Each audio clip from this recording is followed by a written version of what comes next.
Today is the day 4 म उठिसकेँ बिहान राति मैले अटो अपलोडमा छोडिदिएको थिएँ ब्लग अपलोड भइसकेको रहेछ म त्यही हेर्दैछु आज चाहिँ कति 6 गते प्रोग्रामको मेन दिन हो आज चाहिँ अब हामी यहाँ एकछिन फ्रेस भएर अब प्रोग्राममा जान्छौँ अनि आज प्रोग्राम सकेर भोलि सायद हामी फर्किन्छौँ मेरो लन्डनको लागि अनि अब आज के गरिन्छ जनकपुरमा त्यो सो ओके अब म उठेर जान्छु अहिले चाहिँ हामी होटलबाट निस्किसक्यौँ अनि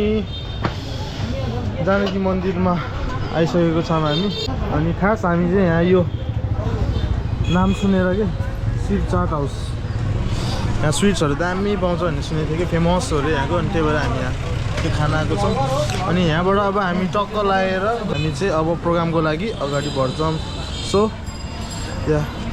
कति बज्यो अहिले भन्दा त्यस्तै 12-1 बजे होला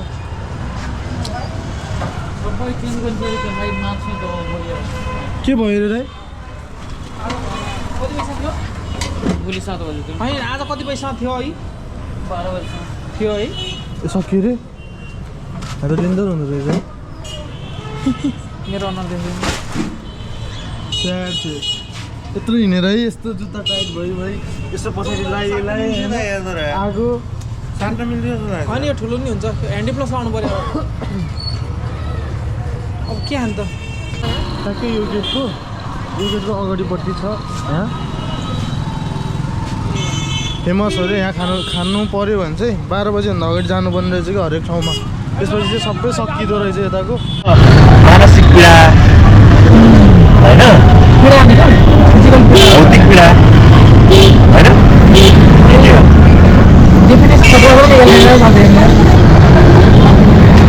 अन्त त गत्त भने के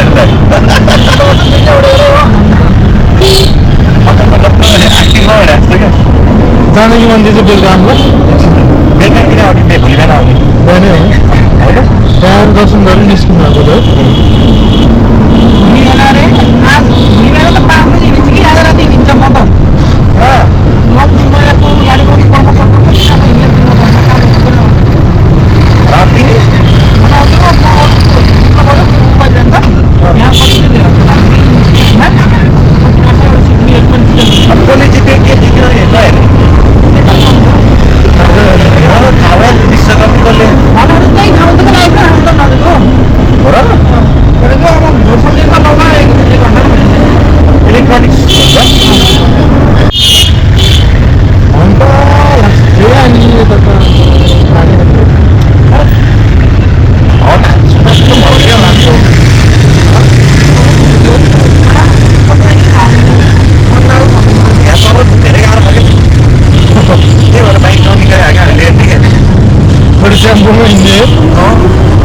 बाइक त झन् जति रोकेर बिस्तारै चलाइ त्यति तेल खान्छ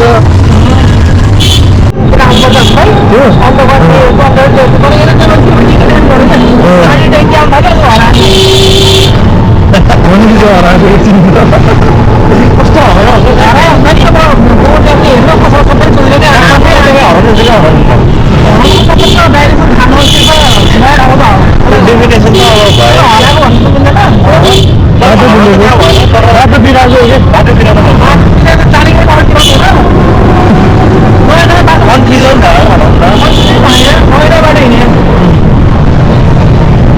आउनु समस्या हो क्या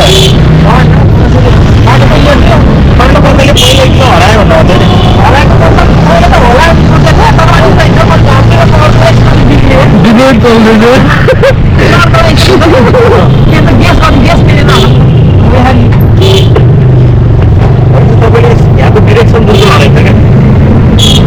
यो तपाईँले चाहिँ के बुझ्नु पर्छ है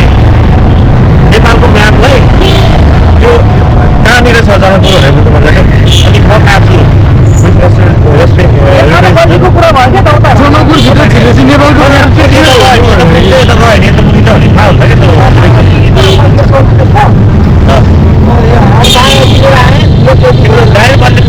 भाइरल होला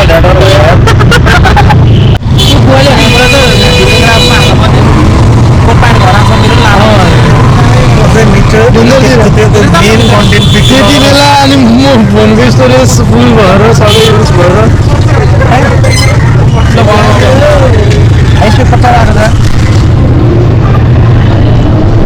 हाम्रो भेन्यू चाहिँ यहाँ हो त्यो जाँदैछौँ हामी टक्क लगाएर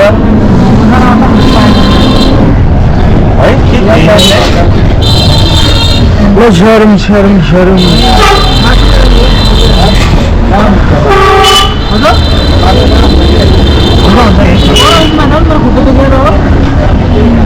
भाइको खुट्टाले तनाव तनाव कति अरे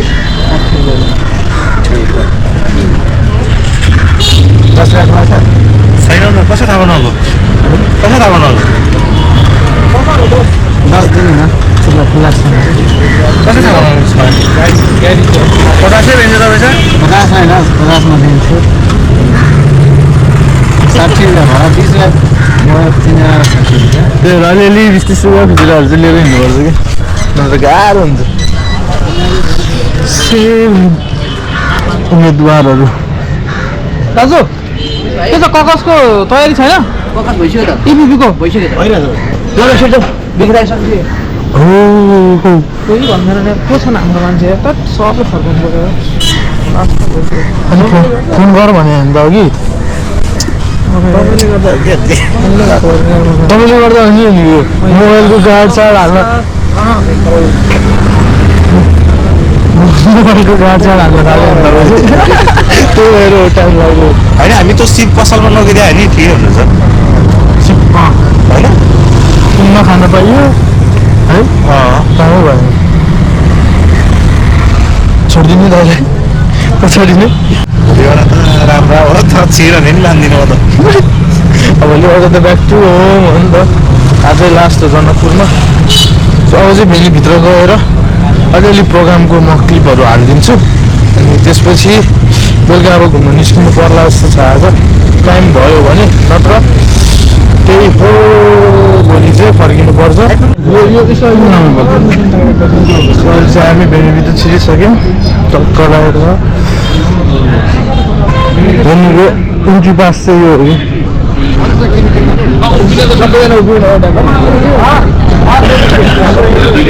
थापा ज्यूको पूजनीय पिता र माता ज्यूको गरिमामय उपस्थिति मैले देखिरहेको छु कृपया उहाँहरूलाई अगाडि सोफामा आसन ग्रहण गरिदिनको लागि हार्दिक अनुरोध गर्न चाहन्छु र उहाँलाई कृपया सबैले जोरदार तालले स्वागत सम्मान व्यक्त गरिदिनु होला हाम्रो राष्ट्रिय अध्यक्षको बुवामा हुनुहुन्छ कृपया जुन अगाडि आसन ग्रहण गर्नलाई अनुरोध गर्थेँ ब्लग बनाउनु कि तपाईँ यसबाट गाउनुहुन्छ कि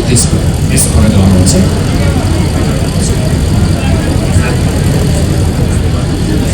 खुसी हुन्छन् साली भनेपछि कलाकारहरू खुसी हुन्छन् ताली भनेपछि अब त भन्छ होला ओके सो जतिजनाले कवच दिनुभएको छ उहाँलाई हार्दिक शुभकामना बधाई दिन चाहन्छु गीत सुन्नु होइन हुन्छ यो गाउँमा यो ठाउँमा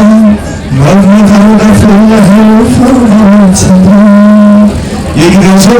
खै रिक्वेस्ट चाहिँ कहाँ जानुभयो अनि गौरवजी प्लिज स्टेजमा आइदिनु माग्न चाहन्छु सो प्लिज ट्र्याक हुँदैन होला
मिनट र त्यसपछिको प्रश्न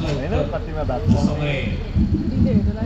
उम्मेदवारलाई मात्रै थाहा हुन्छ कति पीडादायक छ भनेर। तपाईँलाई हामी त्यो खालको पीडामा राख्न चाहँदैनौँ। ठिक छ, ट्राई गर्नुहोस्। ओके, जय जयसिस। Okay, your time starts now. देशेर माटी जहार कपालत फाटा वहाँ माय जननी सिर बेटा। देशेर माटी जहार कपालत फाटा वहाँ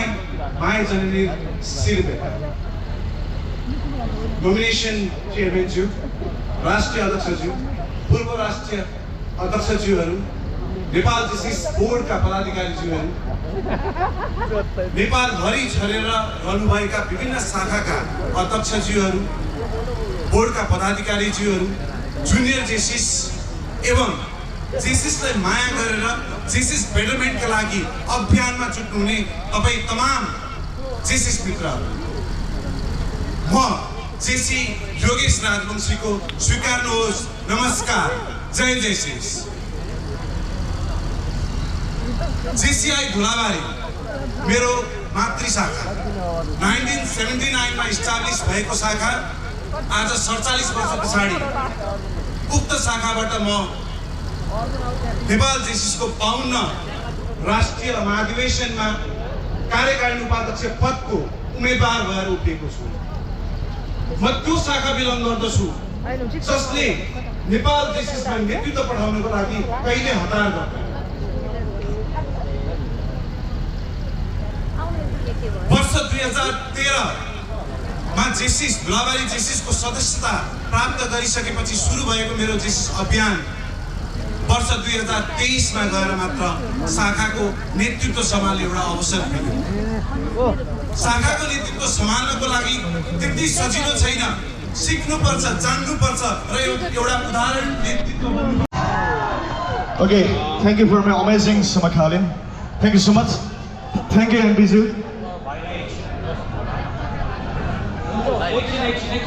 Okay. Okay, thank you so much. Thank you.